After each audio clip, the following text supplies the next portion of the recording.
Shalom jemaat Tuhan. Malam ini kembali kita ber-PA dalam PA keluarga.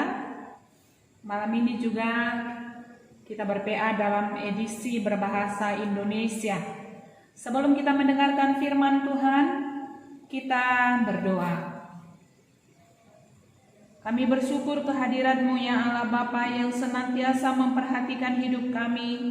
Kasih sayang Tuhan selalu mengalir bagi kami. Kami ada dalam keadaan sehat, kami rindu akan Tuhan, kami berserah dalam pimpinan-Mu. Kami mau mendengarkan firman Tuhan, urapi setiap pribadi dalam keluarga kami masing-masing, agar hati kami terbuka akan firman-Mu dan boleh mengerti akan firman Tuhan, supaya kami boleh juga melakukannya dalam hidup kami setiap hari. Roh Kudus memimpin hamba-Mu untuk menyampaikan firman ini. Terima kasih Bapa, di dalam nama Tuhan Yesus Kristus kami berdoa. Amin. Jemaat yang dikasihi Tuhan, PA kita malam ini diambil dari Matius 18 ayat 21 sampai ayat 35. Demikian firman Tuhan. Perumpamaan tentang pengampunan. Kemudian datanglah Petrus dan berkata kepada Yesus, "Tuhan, sampai berapa kali aku harus mengampuni saudaraku jika ia berbuat dosa terhadap aku? Sampai 7 kali?" Yesus berkata kepadanya, "Bukan, aku berkata kepadamu, bukan sampai 7 kali, melainkan sampai 70 kali 7 kali. Sebab hal kerajaan sorga seumpama seorang raja yang hendak mengadakan perhitungan dengan hamba-hambanya. Setelah ia mulai mengadakan perhitungan itu, dihadapkanlah kepadanya seorang yang berhutang 10.000 talenta.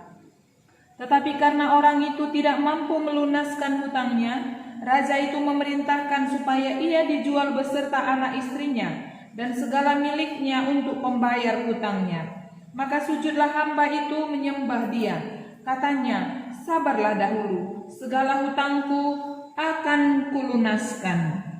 Lalu tergeraklah hati raja itu oleh belas kasihan akan hamba itu, sehingga ia membebaskannya dan menghapuskan hutangnya. Tetapi ketika hamba itu keluar, ia bertemu dengan seorang hamba lain yang berhutang 100 dinar kepadanya. Ia menangkap dan mencekik kawannya itu, katanya, 'Bayar hutangmu.' Maka sujudlah kawannya itu dan memohon kepadanya, 'Sabarlah dahulu, hutangku itu akan kulunaskan.'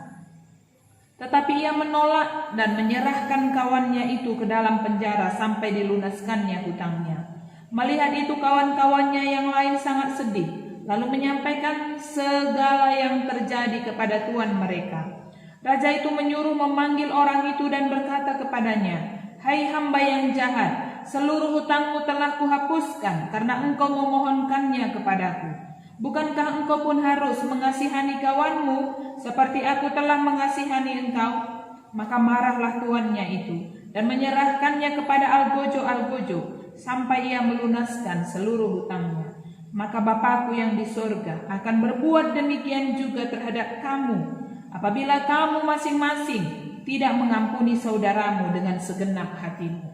Demikian firman Tuhan. Shalom jemaat yang dikasihi Tuhan. Kami yakin kita semua tetap bersuka cita. Kita semua tetap bersyukur dengan keadaan kita.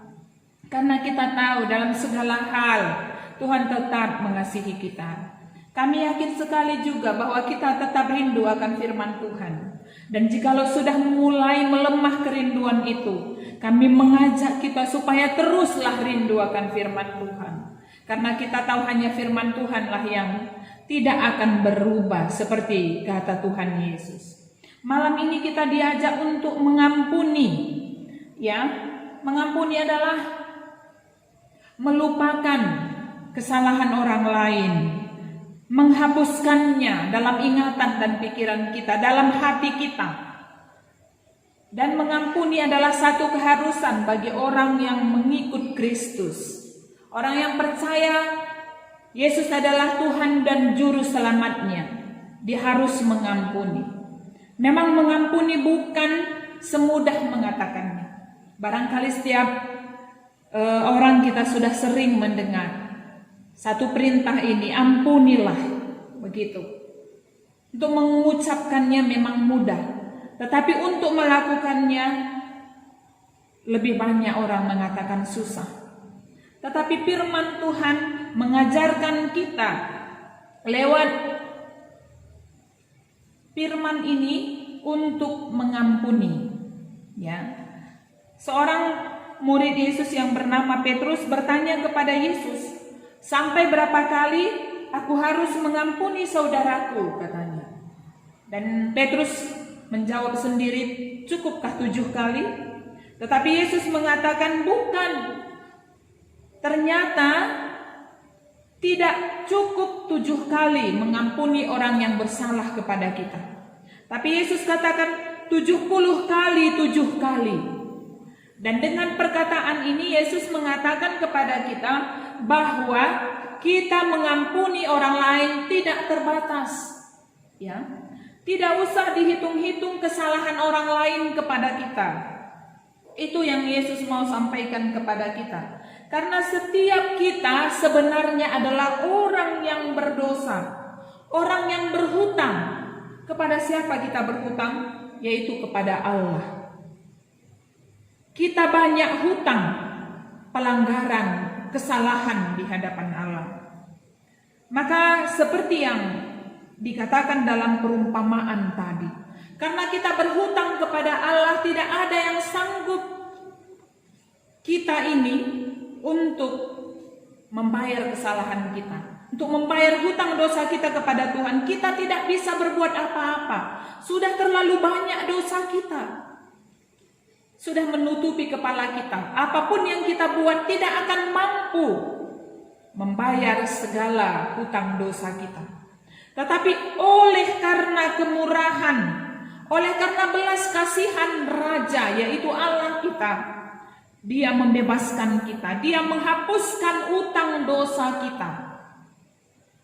Tentu sangat berbahagia ya, seperti yang tertulis dalam kitab Mazmur, berbahagialah orang yang dihapuskan pelanggarannya, yang dilupakan Allah segala kesalahannya. Nah, ketika kita sudah diberikan belas kasihan Allah dengan mengampuni segala hutang dosa kita, di sanalah Allah menuntut kita untuk memberikan belas kasihan kepada orang lain. Dengan melupakan, dengan mengampuni kesalahannya kepada kita. Dalam perumpamaan ini tadi, seorang hamba yang sudah dibebaskan tuannya, rajanya tadi, atas hutang-hutangnya, pergi kepada temannya yang berhutang kepadanya, dan dia tidak mengampuni, dia tidak membebaskan kawannya ini dari hutangnya. Ternyata dia kembali dibawa kepada algojo. Raja yang tadi berbelas kasihan kepadanya kembali memberikan, menangguhkan, membebankan hutangnya kepada dia. Karena dia sudah diberi belas kasihan, tetapi dia tidak memiliki belas kasihan kepada orang lain. Demikianlah Allah akan menuntut orang-orang yang sudah diberikan pengampunan, tetapi tidak mau mengampuni orang lain. Orang yang merasakan bahwa betapa banyaknya dosanya, hutangnya kepada Allah, tetapi diampuni dan dihapuskan oleh Allah, mereka ini akan memiliki belas kasihan yang banyak juga kepada orang lain. Tetapi siapa yang sedikit merasakan pengampunan, mereka akan biasanya sedikit saja mengampuni orang lain. Tetapi saudaraku, kita harus sadar betapa banyak sekali pelanggaran kita. Setiap hari kita masih terus melakukan kesalahan. Betapa besar kemurahan hati Allah. Allah sungguh-sungguh berbelas kasihan kepada kita, sehingga Yesus mati untuk menghapuskan segala hutang dosa kita. Dengan Yesus disalibkan, Yesus menjadi pembebas atas dosa kita. Allah melupakan segala hutang dosa kita. Dan karena kita sudah diampuni atas utang dosa kita, kita harus juga mengampuni orang yang bersalah kepada kita. Kita tidak akan diampuni tanpa mau mengampuni. Ya. Kalaupun kita sudah menjadi orang Kristen, tercatat sebagai orang yang sudah dibaptis dan dinawankan, tapi kalau kita tidak melakukan pengampunan, memberikan pengampunan terhadap orang lain, sia-sia. Sia-sia gereja, sia-sia ibadah kita di PA, sia-sia semua ibadah-ibadah kita kalau kita tidak mengampuni. Firman Tuhan dalam doa yang diajarkan Tuhan Yesus kepada murid-muridnya dalam Matius 6 ayat 12 mengatakan, "Ampunilah kami seperti kami juga mengampuni orang yang bersalah kepada kami." Hampir selalu kita mengucapkan doa permohonan supaya Allah mengampuni kita. Dan ada kalimat yang mengikutinya, "Seperti kami juga mengampuni orang yang bersalah kepada kami." Sudah jelas kita melihat bahwa dari doa yang diajarkan Tuhan Yesus, setiap kali kita meminta pengampunan, kita juga harus memberikan pengampunan kepada orang lain. Dalam ayat 14 sampai 15, masih dari Matius 6, "Tapi jikalau kita tidak mau mengampuni, Bapa di sorga tidak akan mengampuni kesalahan kita." Jadi sudah jelas saudaraku, kita wajib mengampuni orang yang bersalah kepada kita, seturut dengan firman Tuhan, karena Allah sudah lebih dahulu mengampuni atas segala utang dosa kita, atas segala kesalahan kita. Pengampunan adalah untuk kepentingan diri sendiri, ya. Bukan hanya untuk orang-orang yang menyakiti kita. Inilah yang sering terjadi dalam pikiran banyak orang. Kalau dia mengampuni orang lain, oh enak kali dia. Dia sudah menyakiti hati saya, enak kali dia. Dia sudah membuat saya terluka, sekarang saya mengampuni dia. Oh no. Ada orang berpikir bahwa ketika dia mengampuni, orang lain itulah yang beruntung. Tetapi kami katakan, tatkala kita tidak mampu mengampuni, maka hati kita akan menjadi terinfeksi oleh kejahatan dan kepahitan. Akan timbul akar pahit dalam hati kita. Akar pahit ini, seperti yang tertulis dalam Ibrani 12 ayat 15, membuat kita tidak bisa mendekat kepada kasih karunia Allah. Akar pahit ini menghalangi damai sejahtera kita, menghalangi sukacita dalam hidup kita, menghalangi berkat-berkat mengalir kepada kita, menghalangi kita untuk mengalami pertumbuhan dalam iman. Ketika ada akar pahit di dalam hati kita, kita melihat bahwa Allah tidak adil. Kita hanya terus melihat kesalahan orang lain. Kita tidak melihat, kita tidak sadar kesalahan kita. Jadi akar pahit ini kita sendiri yang diserangnya. Setiap kali kita mengingat dan melihat orang yang menyakiti hati kita kembali jadi terluka. Siapa yang rugi? Kita, bukan orang lain. Orang yang menyakiti kita tadi kemungkinan dia sudah lupa dengan kata-katanya, dengan sikapnya. Dia sudah lupa dengan kesalahannya. Tetapi orang kita yang tidak mau mengampuni dia, kita terus membawa-bawa kesalahannya dalam pikiran kita. Ya, bila kita tidak mengampuni, kita membuat mereka menjadi narapidana di dalam pikiran kita. Kita terus menuduhnya. Pikiran kita terus menuduhkan. Oh, dia ini kesalahannya. Oh, dia ini tertuduh, ya. Kita membuat orang itu tertuduh, terpidana dalam pikiran kita.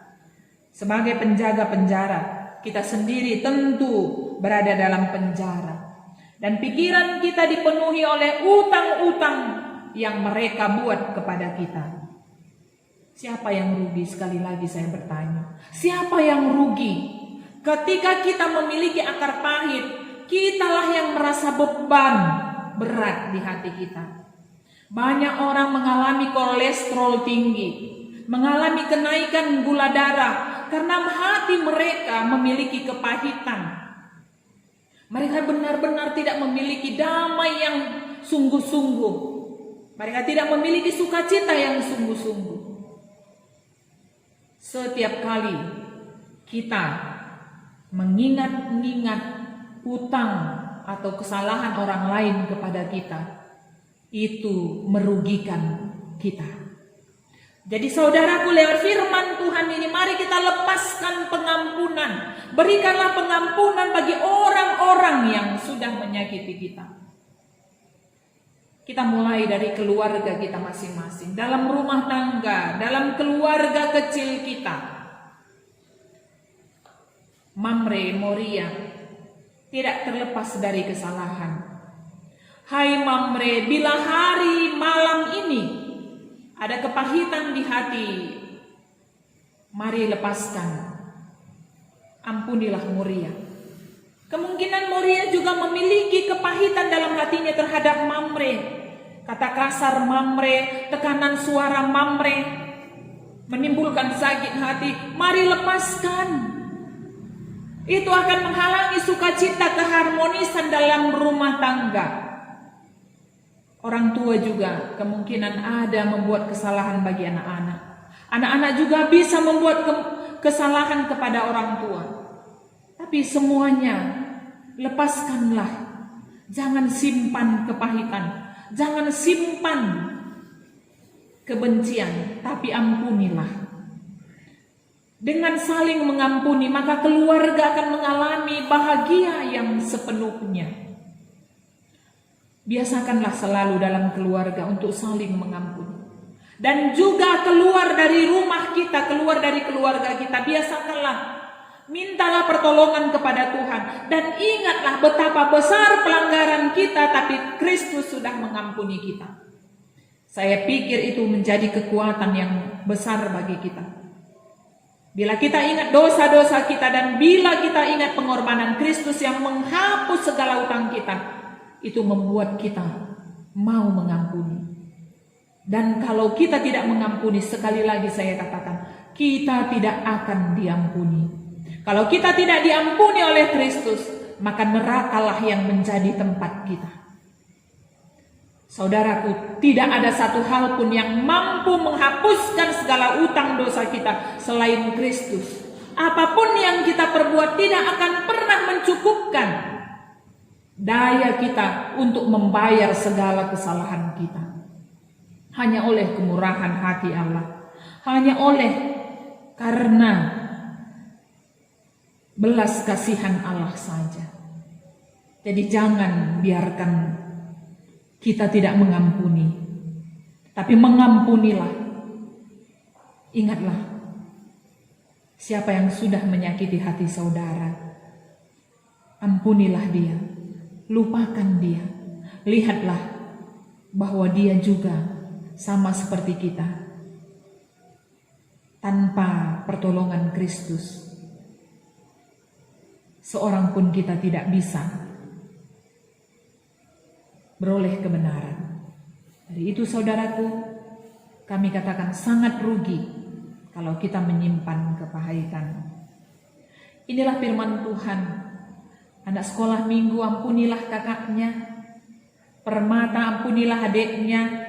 Moria dan Mamre saling mengampuni, supaya semua keluarga kita bersuka cita, sangat senang, sangat nyaman hidup tanpa beban. Ya. Satu musuh saja yang kita simpan kepahitan tentang dia, ini membuat kita merasa berat. Tetapi bila kita mengampuni, kemanapun kita pergi, kita merasa ringan. Percayalah saudaraku, jikalau saudara mau melepaskan pengampunan, saudara akan lebih sehat. Ya. Senyum saudara akan semakin lebih ceria. Sukacita saudara semakin benar-benar dipenuhkan dari sorga.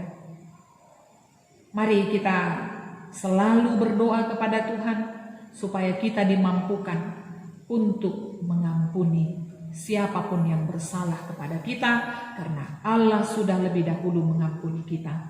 Kita berdoa. Kami bersyukur Tuhan, karena Engkau begitu berbelas kasihan kepada kami yang berdosa ini. Sungguh banyak pelanggaran kami, tetapi Tuhan mengasihi kami. Tuhan sudah menghapuskan segala pelanggaran kami, dan kami rindu untuk mengampuni orang lain seperti Bapa mengampuni kami. Oleh kuat kuasa Roh Kudus, kami mampu melakukannya. Kami mau melupakan segala sakit hati kami yang dilakukan oleh siapapun. Kami melepaskan pengampunan. Kami beroleh sukacita dari sorga. Roh Kudus menolong setiap kami untuk melakukan firman-Mu. Di dalam nama Tuhan Yesus kami berdoa. Amin. Jemaat yang dikasihi Tuhan, kita akan memberikan persembahan syukur kita kepada Tuhan atas kasih karunia-Nya yang telah mengampuni kita. Kita bernyanyi dari Kidung Jemaat nomor 19 yang akan dibimbing oleh pemandu lagu kita sambil kita mengumpulkan persembahan.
Kita akan mendoakan persembahan kita dan juga berdoa syafaat.